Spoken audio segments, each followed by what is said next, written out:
Bom dia, igreja. Que bom que você está aqui nessa manhã. Que bom que a gente pôde adorar a Deus juntos, relembrando algumas músicas da minha juventude também, viu, pastor Gia? Glória a Deus.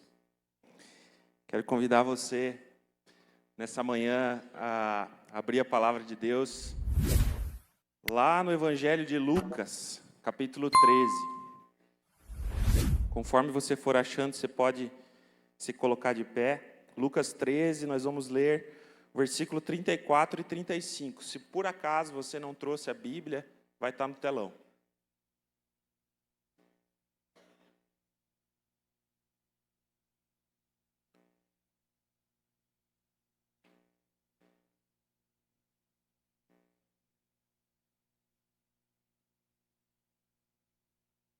Amém. Diz assim a palavra de Deus: Jerusalém, Jerusalém, você que mata os profetas e apedreja os que lhes são enviados. Quantas vezes eu quis reunir os seus filhos, como a galinha reúne os seus pintinhos debaixo das suas asas, mas vocês não quiseram. Eis que a casa de vocês ficará deserta. Eu lhes digo que vocês não me verão, mas até que digam: bendito o que vem em nome do Senhor. Amém. Pode fechar os seus olhos por um instante, curvar sua cabeça. Vamos orar. Senhor, te agradecemos por essa manhã, Deus. Te agradecemos pela tua palavra, que é viva, é eficaz, Senhor. Te agradecemos pelo teu Espírito Santo, que nos leva, Senhor, ao entendimento, ao conhecimento da verdade, Deus. Queremos colocar, Senhor, os nossos pensamentos diante de ti mais uma vez, Pai. Colocar os nossos pensamentos aos pés da cruz, Pai, para que possamos ter, Senhor, a mente e o coração alinhados segundo aquilo que o Senhor deseja estabelecer nas nossas vidas, Pai. A revelação que o Senhor deseja trazer ao nosso coração, Senhor. Que todo entendimento que foi construído de forma errada, Senhor, tudo aquilo que se levanta contra a Tua vontade em nós, Pai, possa ser derrubado nessa manhã, Senhor, no nosso coração. Que possamos, Pai, ouvir e obedecer a Tua palavra cada vez mais e mais, Pai, para agradar o Teu coração. Em nome de Jesus, abençoa cada um aqui, Senhor. Aquieta, Senhor, a alma, o coração daquele que está aflito, daquele que está abatido, Senhor. Que a Tua palavra seja consolo, conforto, Pai amado. No nome de Jesus é que nós oramos. Amém. Pode se assentar.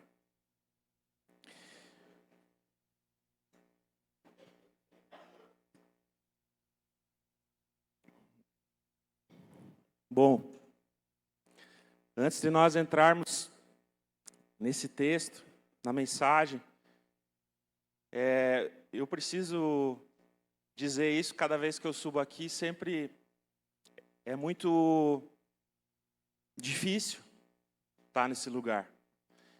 É difícil trazer uma mensagem, é difícil falar daquilo que Deus tem colocado no nosso coração. Porque existe nessa casa um zelo, um temor em falar aquilo que Deus deseja ministrar ao coração de cada um de nós. Você pode ter certeza que os pastores dessa casa, o pastor Jean, presidente dessa casa, no coração deles existe um temor em falar aquilo que a Bíblia deseja ministrar ao nosso coração. Então, debaixo desse mesmo entendimento, dessa mesma autoridade, eu venho aqui nessa manhã trazer uma mensagem que Deus colocou no meu coração essa semana, mas com grande tremor e temor.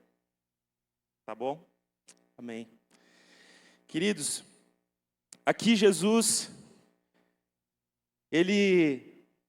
na verdade, ele está consternado. Por isso que ele fala duas vezes: Jerusalém, Jerusalém. Jesus está admirado daquilo que estava acontecendo naquele tempo.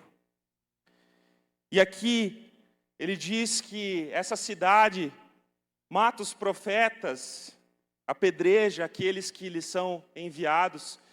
Ele está fazendo menção a algumas situações específicas, como a de Zacarias, um profeta que foi apedrejado no pátio do próprio templo em Jerusalém.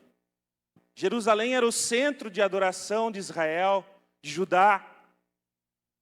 Ali naquele lugar estava o templo de Deus, o lugar onde as pessoas vinham oferecer os seus sacrifícios, o lugar onde a Arca da Aliança estava, lá no Santo dos Santos, dentro do templo, representando a presença de Deus naquela nação. Então, Jesus aqui ele está consternado, e ele faz menção a esses homens, que, por exemplo, Zacarias foi apedrejado no próprio pátio do templo, um lugar onde deveria existir temor de Deus, mas os homens então se levantam contra aquilo que Deus tinha estabelecido e começam a ter práticas que não glorificam a Deus. Você pode ver, Jesus mesmo menciona essa situação de Isaías, para você que está anotando, está lá em Lucas 11:51, e também em 2 Crônicas 24, do 20 ao 22, eu não vou ler, mas conta a história desse homem chamado Zacarias. Jeremias também teve que sofrer coisas terríveis e difíceis em Jerusalém. Sendo enviado por Deus como profeta àquela nação, ele passou por momentos difíceis em Jerusalém. Um profeta também de nome Urias foi executado pela espada ali em Jerusalém. Essa história está lá em Jeremias 26, do 20 ao 23, para quem quiser depois conferir em casa.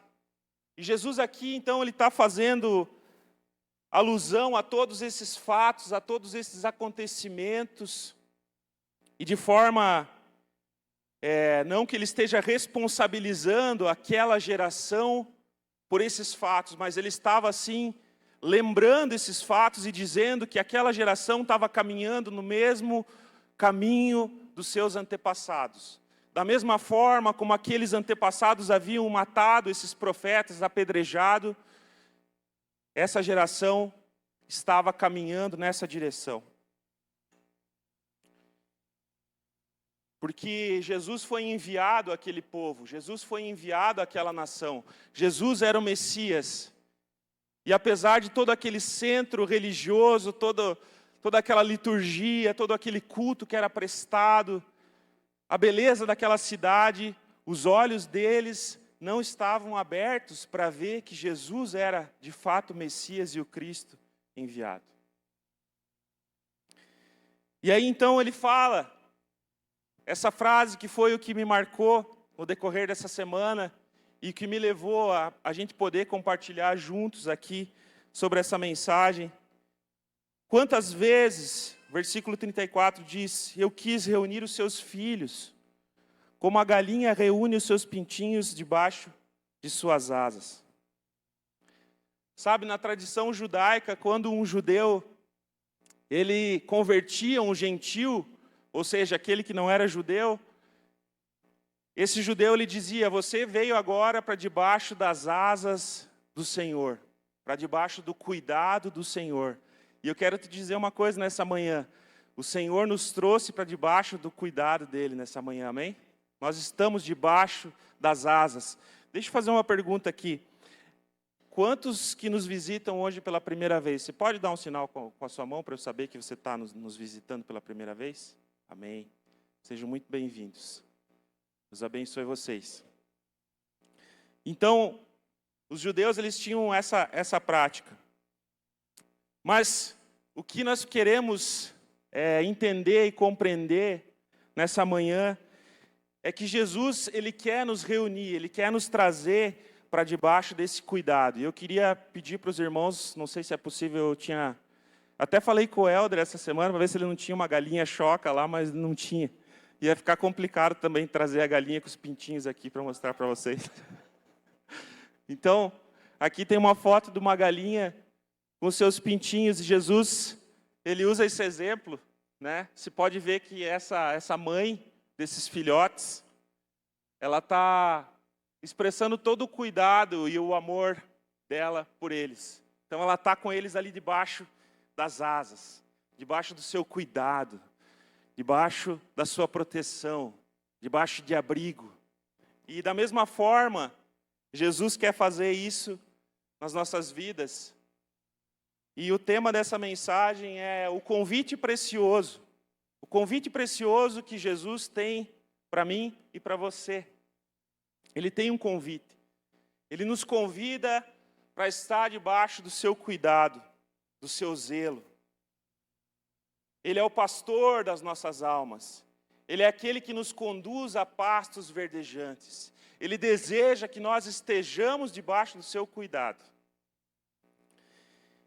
Mas o versículo 34 continua falando sobre os filhos de Jerusalém, dizendo: vocês não quiseram. Mas vocês não quiseram. E a verdade é que muitas vezes o convite nos é feito, mas nós queremos outras formas de cuidado. Nós queremos ser cuidados por outras coisas e nós nos colocamos debaixo do cuidado de outras coisas, que não o cuidado do Senhor. Nós nos colocamos, primeiro, uma coisa que o Senhor ministrou no meu coração e eu oro para que Ele ministre o teu também nessa manhã. Muitas vezes nós nos colocamos debaixo dos cuidados do orgulho. Provérbios 16, 18, queridos, eu vou ler vários textos, eles vão estar no telão, então eu não vou esperar para você abrir, se você estiver anotando, depois você pode anotar para ler em casa. Provérbios 16, 18 diz assim: o orgulho vem antes da destruição, o espírito altivo antes da queda. Sabe, para a gente entender melhor esse versículo, é como que quando nós estamos andando na rua, e a gente para de olhar para o chão. E a gente começa a olhar para frente, ou começa a olhar para cima, então a gente tropeça e cai. Por quê? Porque a gente se torna altivo. Então esse versículo está dizendo que o orgulho ele sempre vai preceder a queda. Existe uma ação que vai trazer uma consequência. O orgulho vai nos derrubar. Isso é muito bíblico. É totalmente bíblico, porque nós podemos ser levados a acreditar que a nossa vida poderia ser melhor cuidada por nós mesmos do que ser cuidado pelo Senhor. Nós queremos ser conhecedores do que é bom e do que é mal. Nós queremos ser donos do nosso próprio nariz, donos da verdade. Gênesis 3, do 4 ao 5, vai dizer: disse a serpente à mulher: certamente não morrerão. Deus sabe que no dia em que dele comerem, seus olhos se abrirão, e vocês serão como Deus, conhecedores do bem e do mal.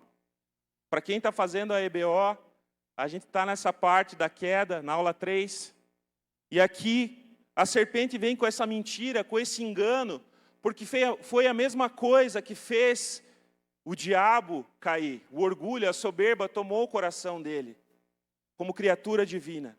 E ele deseja que da mesma forma o orgulho tome o nosso coração, para que então nós tropeçamos e caiamos. Por isso que o orgulho antecede a queda.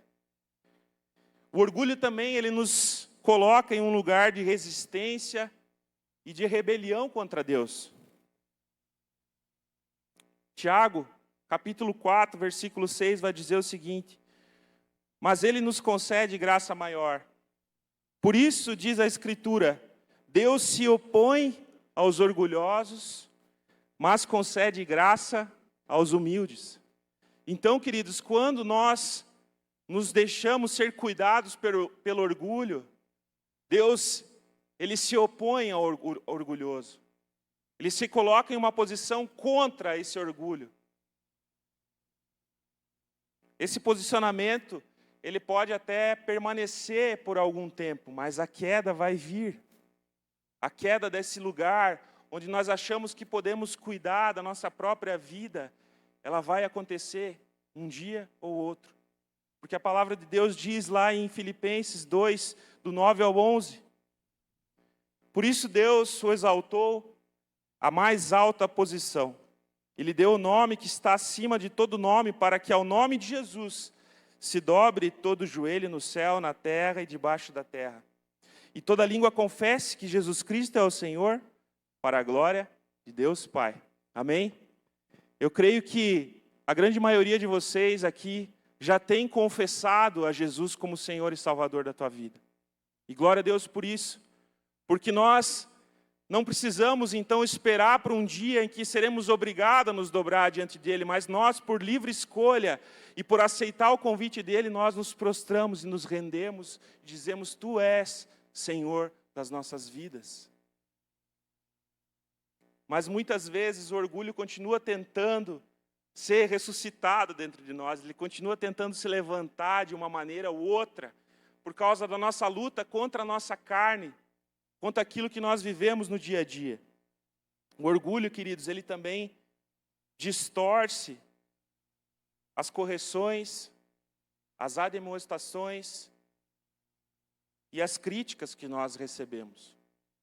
O orgulho, ele tem esse poder de fazer enxergar, às vezes quando alguém chega e tenta nos tirar de um lugar, do entendimento errado, o orgulho do nosso coração faz com que nós entendamos aquilo que a pessoa está falando, que o nosso pastor está falando, que o nosso discipulador está falando, que um amigo está falando, porque o amigo de verdade corrige, amém?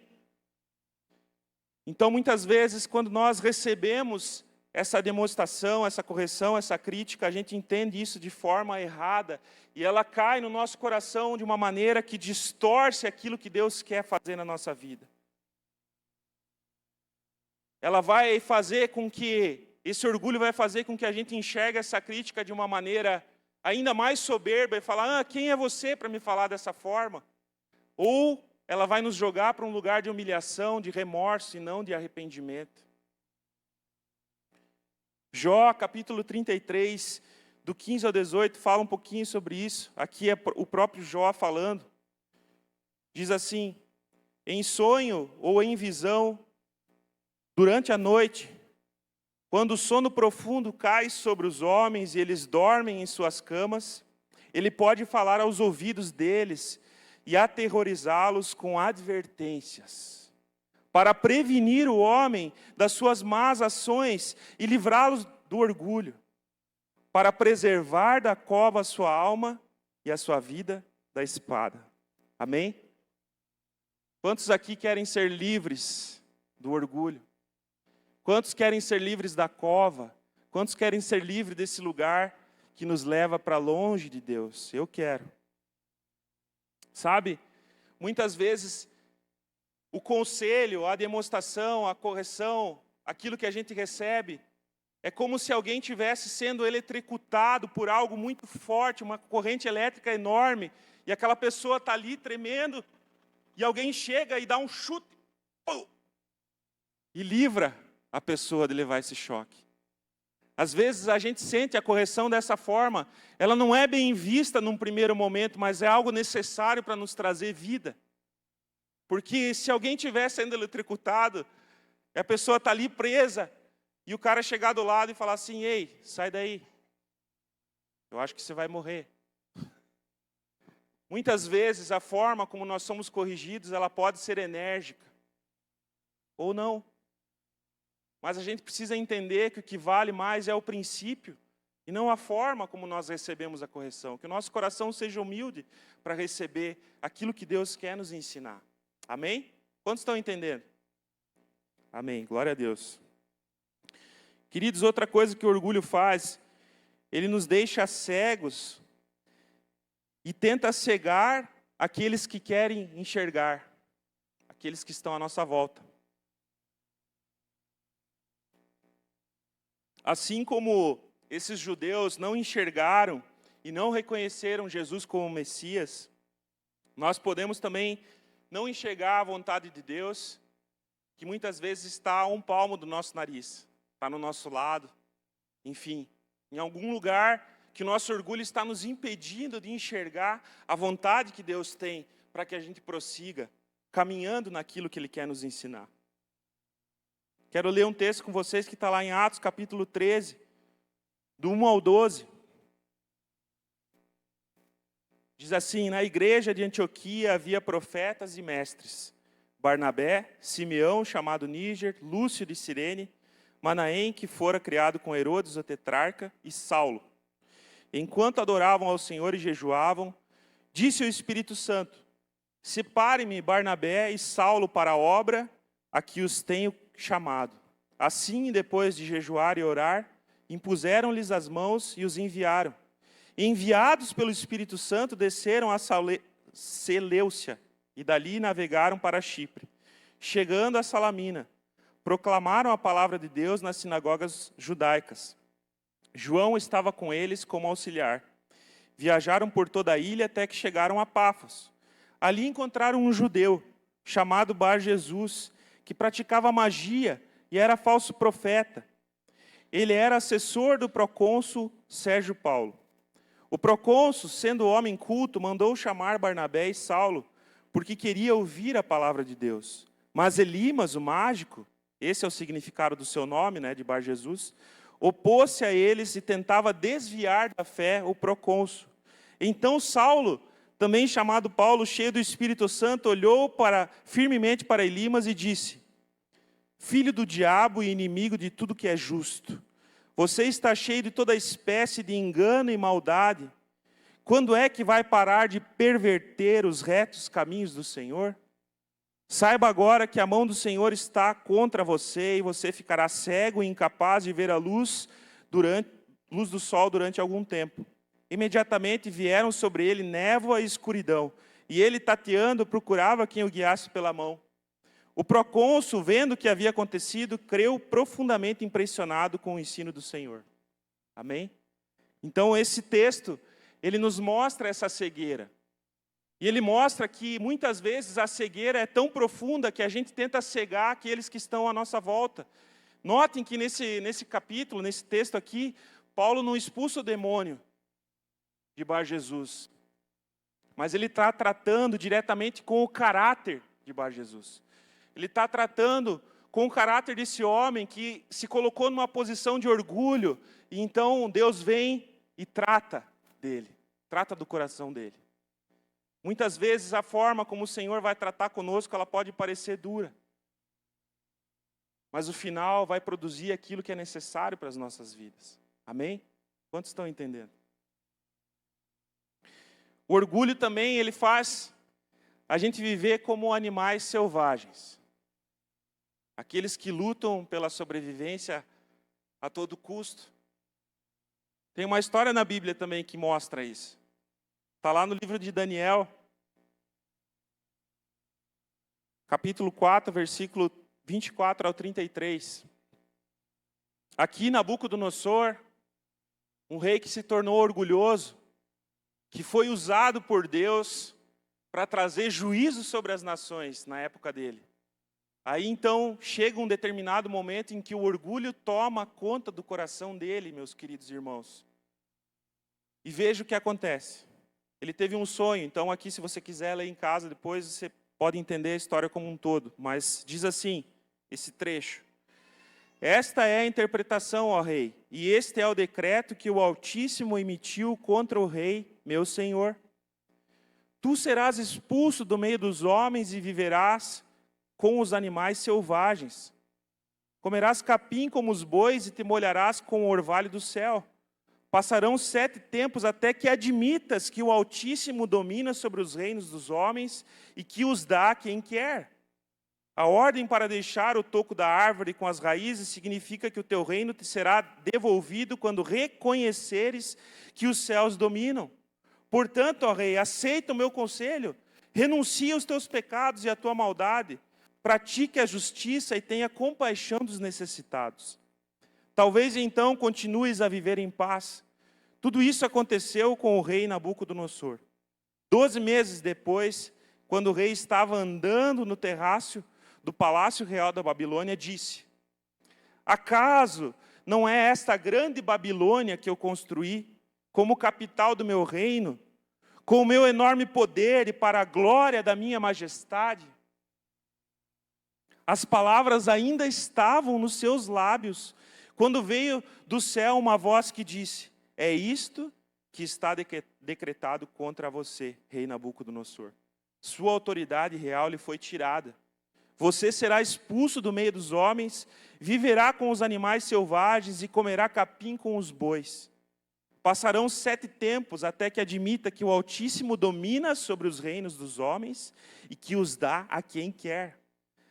a sentença sobre Nabucodonosor cumpriu-se imediatamente. Ele foi expulso do meio dos homens e passou a comer capim como os bois. Seu corpo molhou-se com o orvalho do céu, até que os seus cabelos e pelos cresceram como as penas de uma águia, e as suas unhas como as garras de uma ave. Então aqui, queridos, depois vocês vão ver que esse homem, esse rei, que foi na época dele o maior conquistador que existiu, ele foi superado depois só por Alexandre o Grande. Mas esse homem, ele chegou numa posição de orgulho tão grande, que ele começou a comer capim como boi, e aconteceu tudo isso com ele. Mas ele se arrependeu. Ele reconheceu a soberania de Deus. Deus teve que fazer algo duro com ele. Deus teve que fazer algo difícil com ele, porque o coração do homem é algo difícil de lidar. Eu não sei o teu, mas o meu é. Meu coração é mau. Não tem nada de bom. Eu preciso do Espírito Santo, eu preciso da palavra de Deus, eu preciso do seu confronto na minha vida dia após dia, para poder me tornar aquilo que Ele quer que eu me torne. Então, aqui Nabucodonosor reconheceu, depois você pode continuar lendo em casa, aquilo que Deus queria ensinar a ele. E o orgulho não teve mais lugar no seu coração. Por último, tópico do cuidado, os cuidados sobre o orgulho, o último que o orgulho faz conosco, meus queridos irmãos, recebam em amor o que eu estou falando aqui. Recebam em amor assim como Deus deseja nos amar e nos colocar debaixo das suas asas. Não esqueçam dessa imagem, é isso que Deus quer fazer conosco nessa manhã. Amém? O orgulho nos leva à morte. Vocês sabem dessa história que está lá em Atos, capítulo 12, versículo 21 até o 23. Tem uma musiquinha que o pessoal canta. Herodes. Eu vou ler o texto, depois eu continuo. No dia marcado, Herodes, vestindo seus trajes reais, sentou-se em seu trono e fez um discurso ao povo. Eles começaram a gritar: é voz de Deus e não de homem. Você é o cara. Visto que Herodes não glorificou a Deus, imediatamente, de novo, assim como Nabucodonosor aqui, imediatamente, um anjo do Senhor o feriu, e ele morreu comido por vermes. Aí vocês lembram da musiquinha, né? E não dá glória a Deus, vai ser comido de bicho, vai ser comido. É isso mesmo. Essa música é bem bíblica. Está na Bíblia. Então, queridos, o orgulho, ele pode nos levar a um lugar tão distante daquilo que Deus quer fazer na nossa vida, que ele pode gerar morte. Morte física. Morte física. Você já parou para pensar que muitas vezes a gente está dirigindo o nosso carro e acontece alguma situação de alguém cortar a tua frente, um abençoado de Jesus, que corta a tua frente, ou que faz aqui sai aqui da Val Center, em vez de fazer o retorno lá em cima, ele corta para baixo, né? Tá vindo um monte de carro e tal. Aí você fica tão irritado com aquilo, você é tão orgulhoso, que não deixa o irmãozinho errar, deixa ele pecar, né? E aí você é tão orgulhoso que você resolve ir atrás desse cara. Eu vou atrás. E aí você vai atrás desse cara e você começa a dar sinal de luz, você começa a buzinar. E aí esse cara para o carro. Hipoteticamente estou falando isso aqui, tá? Esse cara para o carro e aí ele sai com uma arma de dentro desse carro. E por causa do teu orgulho você pode levar um tiro e ser morto. O orgulho pode nos levar à morte. Que Deus tenha misericórdia das nossas vidas e que todo orgulho seja destronado hoje. Todo cuidado pelo orgulho que exista no nosso coração possa ser substituído pelo cuidado de Jesus, que deseja nos reunir como a galinha reúne os seus pintinhos embaixo das suas asas. Segundo ponto, queridos, dos cuidados que a gente pode ter em vez do cuidado de Deus são os cuidados pelos prazeres dessa vida. Tem uma lista gigante que eu poderia citar aqui, e até que eu gosto bastante de fazer essas listas. Mas eu, debaixo do entendimento daquilo que o Senhor quer trazer para hoje, para você que está aqui sentado nesse lugar, adorando e cultuando a Deus. Você está vivo aí? Você pode dar um glória a Deus? Um aleluia? Amém. O segundo cuidado, então, são esses prazeres da vida. Eu listei alguns, e o primeiro deles que eu quero falar é sobre o egoísmo. O egoísmo, ele faz com que a gente pense somente em nós o tempo todo. Não tem tempo para você estender a mão para alguém, dar um conselho. Você não pode ouvir ninguém atentamente, porque você pensa muito em você, na sua vida, no que está acontecendo com você.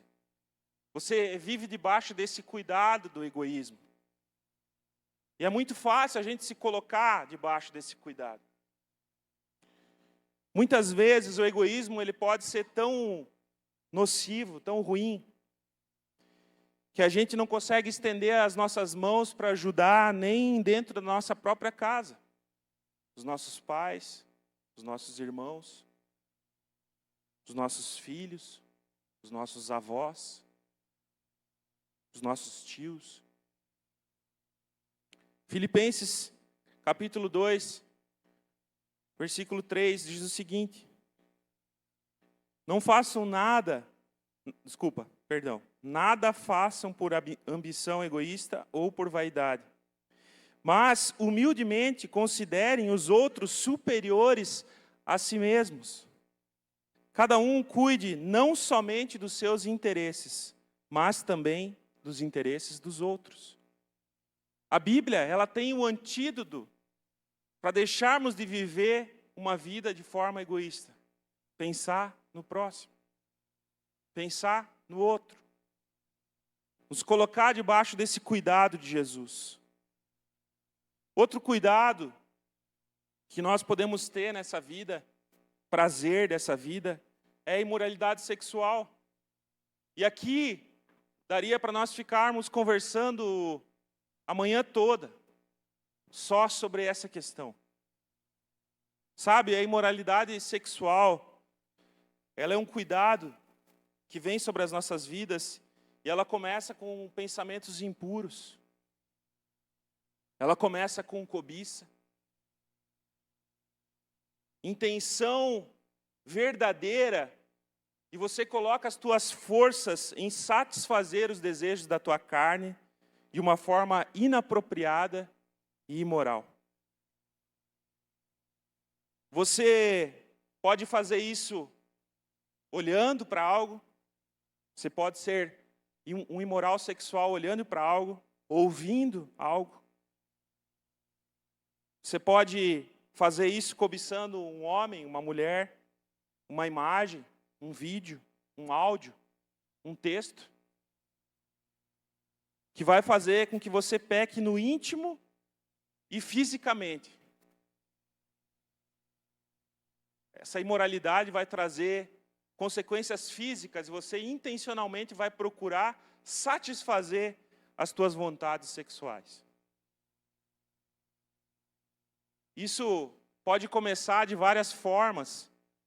Você pode ter relações emocionais que são traições a Deus, em primeiro lugar. Para aqueles que não são casados, a Deus somente. Para aqueles que são casados, a Deus e depois ao teu cônjuge. Você pode começar a trair a tua esposa, o teu marido, tendo relações emocionais fora do teu casamento, com aquele colega de trabalho, com aquela pessoa na faculdade, em que você resolve se abrir mais do que você se abre para com a tua esposa, para com o teu marido, ou até para com o próprio Senhor. Você gera uma dependência, uma carência emocional nesse relacionamento, que não pode ser suprida porque você já tem uma aliança. E a partir de então começa a viver uma imoralidade. Muitas vezes chega no ato da traição em si, o ato sexual. A imoralidade é um cuidado que as pessoas têm sobre a própria vida que leva à devassidão. São relações sexuais antes do casamento, para aqueles que não são casados. É o adultério, para aqueles que são casados. Mateus 5, 27 e 28 nos traz um novo padrão sobre o adultério, porque lá no Antigo Testamento, na lei, quando alguém fosse pego em adultério, a pessoa deveria ser apedrejada até a morte.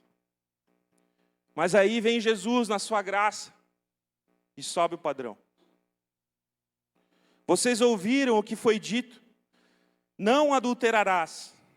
Mas eu lhes digo, qualquer que olhar para uma mulher para desejá-la, já cometeu adultério com ela no seu coração.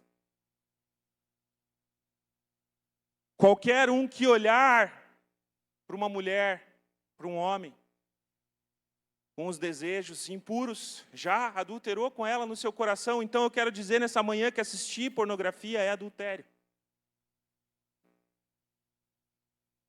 Quero dizer para você que assistir pornografia é abrir a porta do inferno dentro da tua casa. E pior, não são só homens que são viciados nisso hoje em dia. Mulheres também. Que o Senhor tenha misericórdia de nós. Nos tire debaixo dessa escravidão e desse cuidado que vem através desses vícios de imoralidade sexual. Amém, meus irmãos? Outro cuidado que vem pelo prazer da carne: comer e beber de forma descontrolada. Não ter controle da quantidade de alimento que se precisa ter para viver uma vida saudável. É o extremo. Talvez você come demais ou você come de menos. Não deixa de ser uma forma de você viver debaixo desse cuidado de comer e beber. 1 Coríntios, capítulo 10, versículo 31, vai nos ensinar um pouco sobre isso. Diz assim: assim quer vocês comam, bebam ou façam qualquer outra coisa, façam tudo para a glória de Deus. A forma como nós nos portamos precisa glorificar a Deus, inclusive na maneira que nós nos alimentamos. Outro cuidado da nossa carne: o lazer demasiado, os excessos. Não basta a gente assistir um episódio de algum seriado que a gente gosta e que não tem palavrão, que não tem cenas de sexo, que qualquer um pode assistir, que você pode assistir com os teus filhos. Não basta você assistir um episódio desse seriado. Você precisa assistir uma temporada toda, em uma noite. Talvez no sábado à noite, quando a semana toda já passou, e aí você não consegue levantar de manhã para estar aqui no culto, cultuando ao Senhor. Porque você gastou todas as tuas energias e a tua força vivendo do cuidado do teu lazer. E aí já não tem tempo para fazer as aulas da EBO. Você já não tem tempo para estar aqui na quarta-feira, 2 horas, ouvindo uma ministração sobre o fim dos tempos, que diz respeito à nossa vida com Deus. Porque você tem muitos filmes para assistir, você tem muitas séries para assistir. Você está muito empenhado com isso. Você está gastando toda a tua energia com isso. E aí já tem assinaturas de 10.000 aplicativos e streaming e não sei mais o que está na tua mente que você precisa ver. Lembre que eu estou falando sobre excessos, eu não estou dizendo que é errado você assistir um filme. Eu assisto filmes. Já assisti séries. A gente precisa ter um momento de lazer, de relaxar. Mas aqui eu estou falando conosco nessa manhã sobre os cuidados excessivos, sobre os excessos de se viver uma vida dessa forma. Além dessa questão dos filmes e das séries, que é um exemplo que eu coloquei aqui, você também não tem finais de semana suficientes para fazer os passeios que você precisa fazer. Você não tem finais de semana suficientes para visitar os parentes que você tem que visitar, os cafés que você precisa conhecer, os restaurantes que você precisa conhecer. Não tem equilíbrio. E aí, por causa disso, você deixa de cultuar a Deus e conhecer mais a sua palavra, a sua vontade. Você começa a deixar as coisas de Deus de lado. Então você sai debaixo do cuidado de Jesus, que deseja ter você debaixo das asas dele. E começa a se colocar debaixo de outros cuidados. Desculpas e mais desculpas. Lucas 14, do 16 ao 20 diz: Jesus respondeu: certo homem estava preparando um grande banquete e convidou muitas pessoas. Na hora de começar, enviou seu servo para dizer aos que haviam sido convidados: venham, pois tudo está pronto. Mais um convite aqui, meus amados irmãos. Mas eles começaram um por um a apresentar desculpas. O primeiro disse: acabei de comprar uma propriedade, preciso ir vê-la. Por favor, desculpe-me. Outro disse: acabei de comprar 5 juntas de bois, estou indo experimentá-las. Por favor, desculpe-me. Ainda outro disse: acabo de me casar, por isso não posso ir. Então, queridos, aqui, de novo, friso isso, é a questão do excesso. De maneira nenhuma, eu estou dizendo que nós não podemos visitar os nossos parentes. Não, nós precisamos, inclusive, falar do amor de Deus para eles. Eu não estou aqui falando que a gente deve deixar de fazer essas coisas, o lazer, a diversão. Eu estou falando do cuidado que existe quando você começa a passar da linha. Então já não existe mais equilíbrio entre aquilo que você precisa fazer e aquilo que já é uma obra da carne, que tomou conta do teu coração e colocou você debaixo do cuidado dela. É isso que eu quero que a gente possa entender nessa manhã, amém? Então esse foi o último cuidado daqueles que listam os prazeres da carne. E por terceiro, um cuidado que tenta nos roubar debaixo do cuidado de Jesus, é um cuidado chamado dinheiro, mamon. Também, antes de falar, eu quero dizer isso para vocês, queridos. Não é errado ter dinheiro. Eu não estou dizendo que a gente tem que fazer voto de pobreza, mas a gente precisa ter cuidado e equilíbrio naquilo que fazemos. Sermos cuidados pelo dinheiro, e isso pode nos trazer uns benefícios muito bons. Aliás, eu até fiz um exercício de tentar ver o que de ruim o dinheiro pode trazer, além de roubar o trono de Jesus no nosso coração. Mas o dinheiro, ele pode trazer bons carros. Eu gosto de ter um bom carro. Eu tenho um que parece um tênis, o Fábio Soares que disse. Mas é o carro que eu tenho, Deus me deu ele, eu estou feliz com ele. O dinheiro, ele pode nos trazer bons carros. Ele pode nos trazer boas casas. Talvez até mais do que uma casa. Uma casa aqui, você que é morador de São Bento, Campo Alegre, ou Rio Negrinho. Uma casa aqui, ele pode trazer uma casa na praia. Ele pode trazer uma casa no campo. Bens que o dinheiro pode trazer. O dinheiro, ele pode trazer uma segurança maior. Quantos aqui não gostam de estarem mais seguros? Eu gosto. O dinheiro, ele pode trazer essa segurança maior das nossas vidas. Ele pode nos dar roupas e calçados que agradam os nossos olhos, que são confortáveis, que são duráveis. O dinheiro pode trazer uma alimentação saudável e balanceada, algo que muitas pessoas buscam hoje em dia, e a gente precisa buscar a saúde. Então o dinheiro, ele pode trazer isso.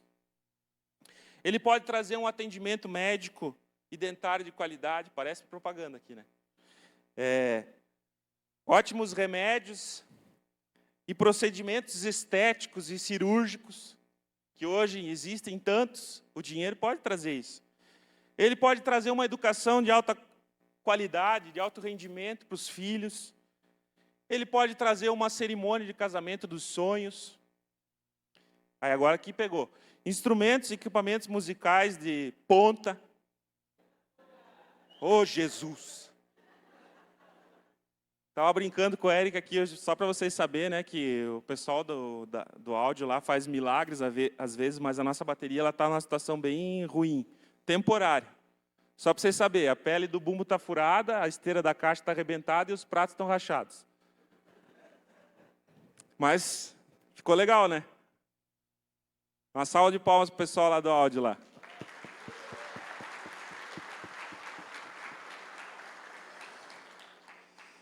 Então, o dinheiro ele pode trazer instrumentos musicais de qualidade. Ele pode trazer um lazer altamente atrativo aos nossos olhos. Ele pode fazer com que a gente viaje por todo o globo terrestre.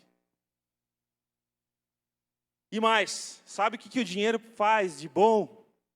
Esse ponto me pegou, eu gosto muito dele. O dinheiro compra tempo.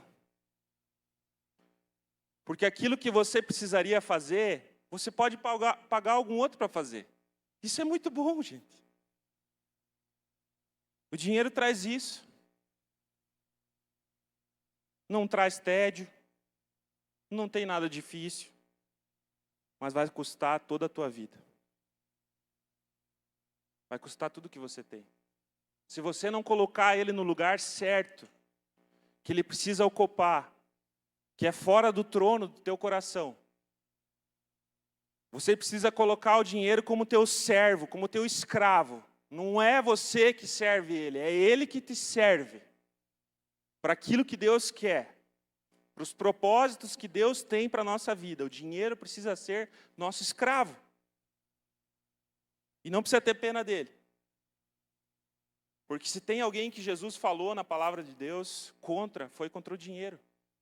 Existe uma disputa no trono do nosso coração. Entre Mamon e Jesus. Debaixo de qual cuidado nós vamos estar? Debaixo do cuidado de Jesus ou debaixo do cuidado de Mamon? Eu quero estar debaixo do cuidado de Jesus, assim como você, amém? Com essa questão do cuidado do dinheiro, queridos, também vem outra coisa que pega e tenta nos tirar do cuidado de Jesus, que é o excesso de trabalho. E o trabalhar em excesso, ele pode ter várias razões, inclusive justificáveis. Boas razões. Vocês estão vendo como é difícil esse tipo de cuidado, porque o que ele oferece é bom, tanto o dinheiro quanto isso que eu estou dizendo aqui está ligado ao dinheiro. Então, você pode trabalhar em excesso porque você se preocupa com o amanhã. E aí você está indo contra um princípio bíblico. Mateus 6,34 diz: portanto, não se preocupem com o amanhã, pois o amanhã se preocupará consigo mesmo. Basta cada dia o seu próprio mal. Muitas vezes a gente trabalha desesperado porque não sabe o que vai ser do amanhã. Eu sei porque eu já vivi isso. O excesso de trabalho também pode ter motivo em sustentar uma forma de vida que não cabe no nosso orçamento. A gente quer ostentar e viver uma vida que a gente não pode. E aí então a gente se mata de trabalhar para poder sustentar uma vida que a gente não tem condições de viver. 1 Timóteo 6, versículo 3 a 11 diz o seguinte: se alguém ensina falsas doutrinas e não concorda com a sã doutrina do nosso Senhor Jesus Cristo e com o ensino que é segundo a piedade, é orgulhoso e nada entende. Esse tal mostra um interesse doentio por controvérsias e contendas acerca de palavras que resultam em invejas, brigas, difamações, suspeitas malignas e atritos constantes entre pessoas que têm a mente corrompida e que são privados da verdade, os quais pensam que a piedade é fonte de lucro. De fato, a piedade com contentamento é a grande fonte de lucro. Pois nada trouxemos para esse mundo e dele nada podemos levar. Por isso, tendo o que comer e com o que vestir-nos, estejamos com isso satisfeitos. Os que querem ficar ricos caem em tentação, em armadilhas e em muitos desejos descontrolados e nocivos, que levam os homens a mergulharem na ruína e na destruição. Pois o amor ao dinheiro é a raiz de todos os males. Algumas pessoas, por cobiçarem o dinheiro, desviaram-se da fé e se atormentam a si mesmas com muitos sofrimentos. Você, porém, homem de Deus, fuja de tudo isso e busque a justiça, a piedade, a fé, o amor, a perseverança e a mansidão. Tem alguém aqui? Tem algum homem e mulher de Deus aqui? Amém. Que a gente possa fugir desse amor ao dinheiro, que é a raiz de todos os males. O excesso de trabalho também pode ter uma raiz. Você pode estar trabalhando demais por um motivo também, fugir dos problemas familiares. Aí você se converteu e parou de ir para o bar para não ir para casa. Mas aí você fica no trabalho. Você se perde no trabalho porque tem problemas familiares. Jesus quer nos colocar debaixo do seu cuidado. Efésios 5, do 22 até o 28, diz assim: mulheres, sujeitem-se a seus maridos como ao Senhor, pois o marido é o cabeça da mulher, como também Cristo é o cabeça da igreja, que é o seu corpo, do qual ele é o Salvador. Assim como a igreja está sujeita a Cristo, também as mulheres estejam em tudo sujeitas aos seus maridos. Maridos, amem as suas mulheres, como Cristo amou a igreja e entregou-se a si mesmo por ela, para santificá-la, tendo-a purificado pelo lavar da água mediante a palavra, e apresentá-la a si mesmo como igreja gloriosa, sem mancha, nem ruga ou coisa semelhante, mas santa e inculpável. Da mesma forma, os maridos devem amar as suas mulheres como seus próprios corpos. Quem ama a sua mulher, ama a si mesmo. Amém? Então, essa questão de a gente ficar mais no trabalho porque a gente quer fugir de uma situação difícil em casa, não é o caminho certo. O caminho certo é nós nos sujeitarmos à palavra de Deus e amarmos a nossa esposa, nós que somos homens. E as mulheres também amarem os seus maridos. Amém? Mas a razão principal de ser cuidado pelo dinheiro é manter o reinado do mamon no nosso coração. É isso que ele quer. Ele quer ser entronizado. Ele quer receber a atenção. Ele quer receber a nossa veneração. Voltando para Lucas, capítulo 13, versículo 35, Jesus vai dizer assim: eis que a casa de vocês ficará deserta, eu lhes digo que vocês não me verão mais até que digam, bendito o que vem em nome do Senhor. Esses mesmos irmãos judeus que não receberam a Jesus, no fim dos tempos, vão recebê-lo, o Rei dos Reis, a quem eles assassinaram. Ele vai vir exaltado. Esse é um assunto para a gente se aprofundar mais nas aulas de escatologia. Se você não está fazendo esse curso, eu incentivo você a fazer. Tem sido bênção. Tem sido bênção na vida da igreja. E aí Jesus diz, bendito é o que vem em nome do Senhor. E eu quero dizer para nós essa manhã, bendito é o que vem em nome do Senhor. Jesus, nessa manhã, nesse dia, agora que a gente expôs todos esses cuidados, todos esses convites, os convites daquilo que tenta roubar o cuidado de Deus sobre a nossa vida, Jesus também tem um convite para fazer para nós nessa manhã. Sabe qual que é o convite de Jesus? Ele deseja se relacionar com você. Ele deseja chamar você de toda essa mentira, todo esse engano que você, por acaso, possa estar vivendo. esse cuidado que tem pesado sobre os teus ombros. E nessa manhã Ele nos chama para debaixo das suas asas, para debaixo do seu abrigo, para que a gente possa destronar todos esses cuidados que são mentirosos e falsos, enganosos, que nos levam a um caminho de destruição e de morte. E Ele nos deseja deixar debaixo do seu cuidado. Sabe, Jesus quer um relacionamento comigo e com você. Ele não é um produto, Ele não é um serviço que você pode escolher numa prateleira conforme a sua necessidade. Ele é santo, Ele é eterno, Ele é perfeito. Ele não é um ídolo, Ele não é um gênio da lâmpada que nos concede desejos. Ele não é nada disso. Ele é alguém que quer se relacionar e cuidar da sua vida e da minha vida. A gente lê lá no Antigo Testamento que o povo de Deus, quando eles saíram do Êxodo, eles queriam água, eles queriam maná, eles queriam as codornizes. No tempo de Jesus, as pessoas queriam as curas, queriam os milagres, queriam os sinais. Mas tudo que Ele deseja para nós é nos colocar debaixo do seu cuidado, debaixo das suas asas. É tudo sobre Ele, não sobre o que Ele pode dar. E Ele já deu tudo o que nós precisamos. Vida eterna com Ele. João 3, eu quero ler do 16 até o 21. Nós conhecemos bem João 3,16, mas vamos ler até o 21.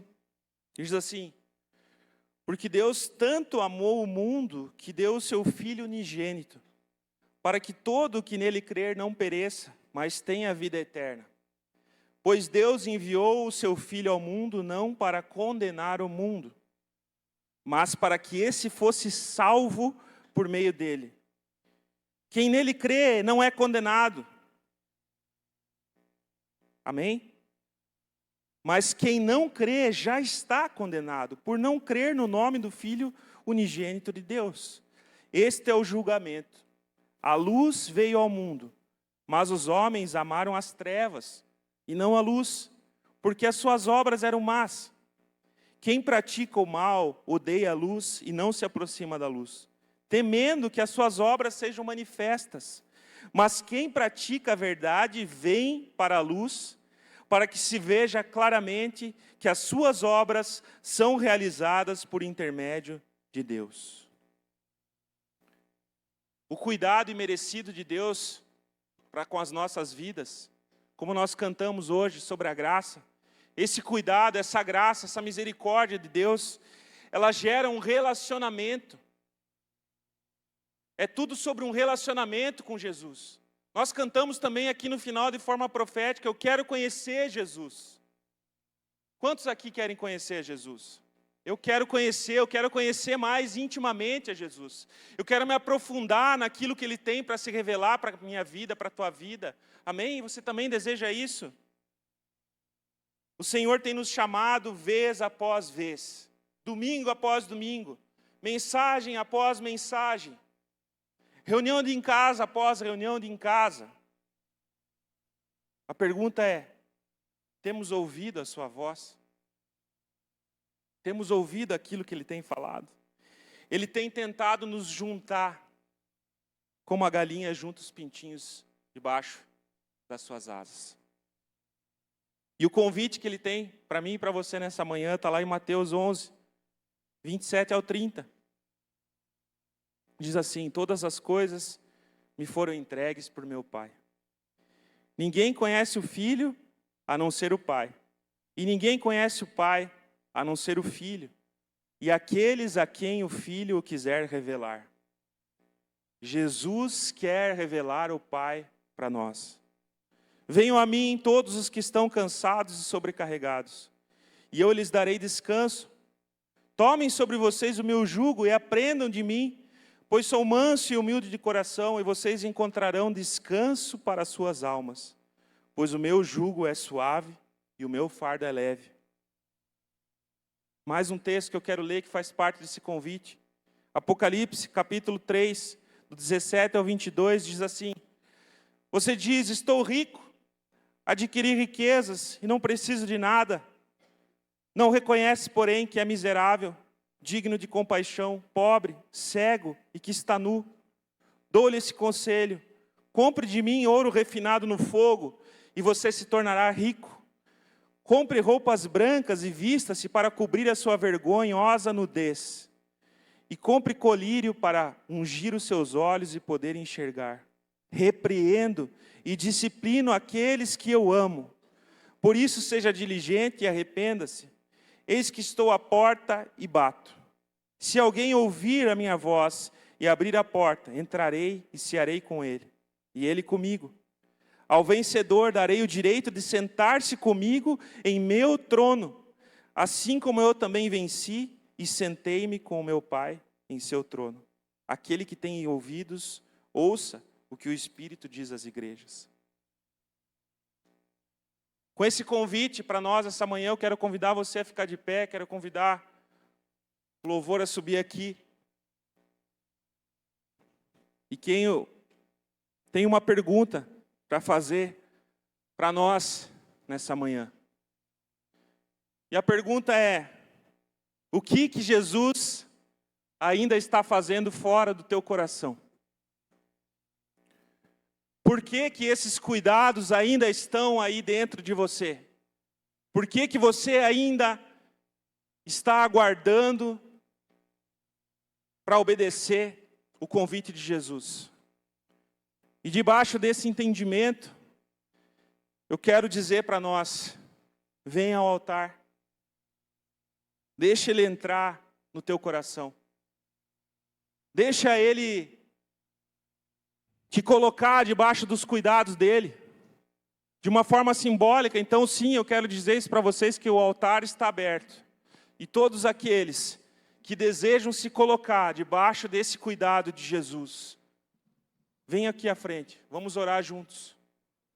Esse é o meu convite nessa manhã, para nós, para a igreja dEle. Talvez você tenha se deixado tomar por alguns cuidados que não deveria. Então vem aqui nessa manhã. Se talvez o cuidado do orgulho tenha tomado conta do teu coração, talvez os prazeres dessa vida tenham tomado conta do teu coração, talvez o cuidado pelo dinheiro tenha tomado conta do teu coração. Então o convite é para isso, nessa manhã. É para aqueles que já têm a Jesus, mas que os cuidados desse mundo te afastaram, te levaram para longe, estão tentando te roubar. Jesus quer nessa manhã trazer você para debaixo das asas dEle. Jesus quer trazer você para debaixo do cuidado dEle. Queridos, amados irmãos, Jesus quer trazer você para debaixo do cuidado dEle.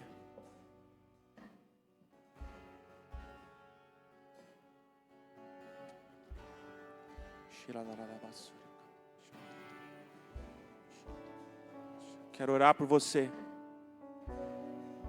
Os pastores podem orar pelas pessoas, mas eu quero fazer uma oração. Eu quero orar por vocês, meus amados irmãos. Quero pedir mais uma coisa. Você que foi corajoso, você que entendeu que está debaixo desses cuidados, uma atitude para reverenciar o nosso Rei e humilhar o nosso coração. Se você pode, eu quero convidar você a ficar de joelhos aqui na frente comigo.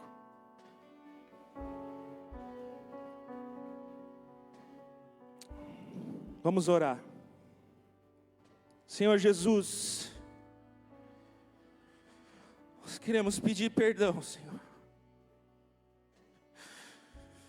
Queremos pedir perdão por deixarmos os cuidados, Pai, do Senhor e tê-los trocado, Senhor, ter trocado o Senhor pelos cuidados dessa vida, pelos cuidados desse mundo, pelo orgulho, Senhor. achando que existe uma forma melhor de cuidar de nós mesmos, Senhor, senão debaixo do Teu cuidado. Nos perdoa, Senhor. Perdoa o nosso coração altivo, perdoa o nosso coração orgulhoso. Perdoa, Senhor, a nossa imoralidade, a forma poluída que ocupa os nossos pensamentos, gerando atitudes que apagam o Teu Espírito Santo em nós, Senhor. Nos perdoa, Espírito Santo. Queima em nós, nessa manhã, nos purifica, Senhor, de toda imundície, de toda impureza, de tudo aquilo que tenta nos roubar da Tua presença. Em nome de Jesus, Senhor. Que Mamon seja destronado no nosso coração, Senhor. Que todo ídolo levantado, todo poste ídolo, seja derrubado nessa manhã, Senhor. Nos perdoa, Senhor. Perdoa os nossos erros. Nós vamos ao Teu encontro nessa manhã, Jesus, respondendo ao Teu convite. Vinde a mim todos os que estão cansados e sobrecarregados. Ah, Senhor, pode nos reunir como a galinha reúne os pintinhos debaixo das Tuas asas. Ah, Jesus, pode nos reunir. Nos colocamos de novo debaixo do cuidado das Tuas asas. Nos colocamos de novo debaixo dos Teus cuidados, Jesus. Cuida da nossa vida, cuida do nosso coração, da nossa mente, Senhor. Nós queremos nos relacionar contigo, Senhor. Nos perdoa todas as vezes que tratamos o Senhor como um produto, como um gênio da lâmpada, Senhor. Purifica o nosso coração nessa manhã, Senhor. Nos leva para perto de Ti, Jesus. Oh, meu querido, você que está na frente aqui, você que veio dobrar os seus joelhos, clame a Ele. Que a sua oração seja ouvida nos céus nessa manhã. Que a sua oração rasgue o teu coração. Não se contente em ficar no nível raso, não. Se aprofunde naquilo que Deus tem. Se arrependa porque Deus corrige aquele a quem ama. O amor dele por nós é muito grande, é muito grande, é muito grande, é muito grande. Oh! Quero conhecer Jesus. Eu quero conhecer Jesus. Eu quero conhecer Jesus. Eu quero conhecer Jesus e ser achado nele.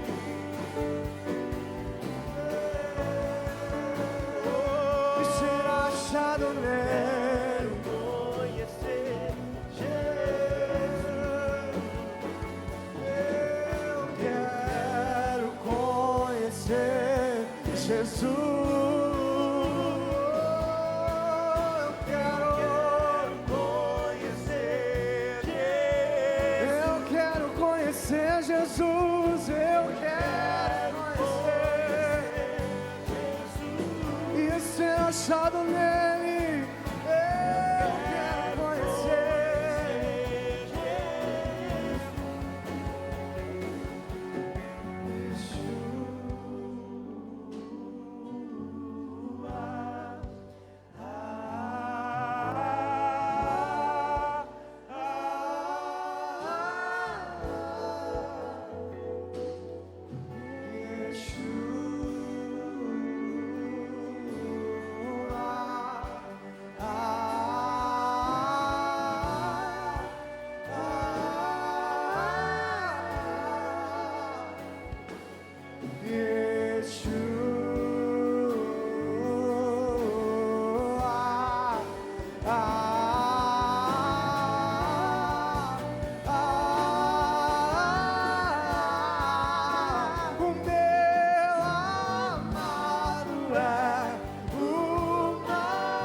Sim, Jesus. Estamos debaixo do teu cuidado, Yeshua. Estamos debaixo do teu cuidado, das tuas asas. Você que está aqui na frente, fica à vontade, não precisa sair. Mas eu tenho e preciso fazer mais um convite nessa manhã. Você que está aqui no nosso meio, e o teu coração está queimando. Teu coração está queimando porque você ainda não tem Jesus como Senhor e Salvador da tua vida. Você ainda não o conhece, você quer conhecê-lo. Existe um convite para você se colocar debaixo do cuidado dele nessa manhã. Se você quer estar debaixo desse cuidado e quer fazer de Jesus o Senhor e o Salvador da tua vida, porque Ele o é, e você só quer reconhecer esse cuidado antes do grande dia, você quer fazer essa oração, eu quero convidar você para vir aqui bem na frente aqui da mesa. Se existe alguém porventura, vem aqui na frente.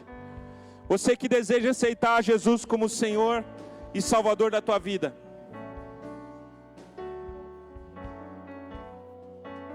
Existe alguém? Dê um sinal com a sua mão para eu saber. Jesus te convida nessa manhã. Se todos já têm Jesus como Senhor e Salvador, amém. Não tem ninguém que quer vir debaixo desse cuidado, dessa proteção do Senhor? Vem aqui, meu irmão. Aleluia. Tem mais alguém? Mais alguém quer fazer essa oração? Ou o nosso irmão aqui, que está debaixo do cuidado de Jesus a partir de agora. Vamos orar por ele. Você que está aí no banco, não está aqui na frente orando, estenda as suas mãos. Como que é teu nome? Como? Gustavo, eu vou fazer uma oração. Você repete essa oração, tá bom? Diga assim: Senhor Jesus, eu recebo como meu Senhor e meu Salvador. Perdoa os meus pecados. Escreve o meu nome no livro da vida. A partir de hoje, eu estou debaixo do teu cuidado. Em nome de Jesus. Amém. Eu vou orar por você agora, Gustavo. Senhor, em nome de Jesus, nós oramos pelo nosso irmão, Senhor. Que teu Espírito Santo possa enchê-lo, Senhor, a partir desse dia, Senhor. Que ele possa viver uma vida de conhecimento do Senhor, da tua palavra, Senhor. Coloca irmãos ao lado dele, Senhor. Irmãos, Senhor, que vão conduzi-lo nesse caminho. Que vão conduzi-lo nesse caminho, Senhor. Em nome de Jesus. Que ele possa caminhar com irmãos mais velhos, Pai, que vão o conduzir no caminho da verdade, do conhecimento da tua palavra. Que teu Espírito Santo, Senhor, o livre de todo mal, Senhor, o guarde na sua casa, na escola, no trabalho, onde ele estiver, Senhor, nas ruas. Que o Espírito Santo possa conduzi-lo, Senhor, a partir de agora. Se alegramos, Pai, porque a tua palavra diz que quando um pecador se arrepende, há festa nos céus, Pai. Alegramos pela vida do Gustavo, Senhor, no nome de Jesus. Amém. Amém. Pode levantar, meu irmão, eles querem. Quero te dar um abraço. Eu quero conhecer Jesus. Eu quero conhecer Jesus. Eu quero conhecer Jesus.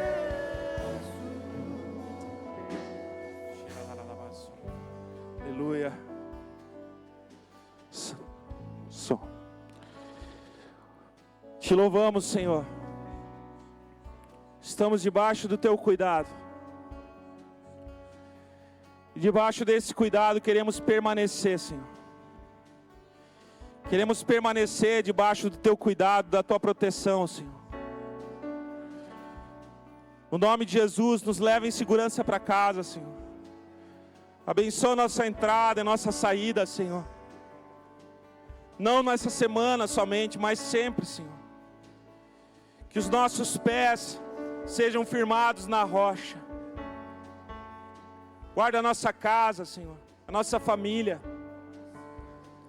Que em todo tempo, Senhor, a adoração ocupe os nossos lábios.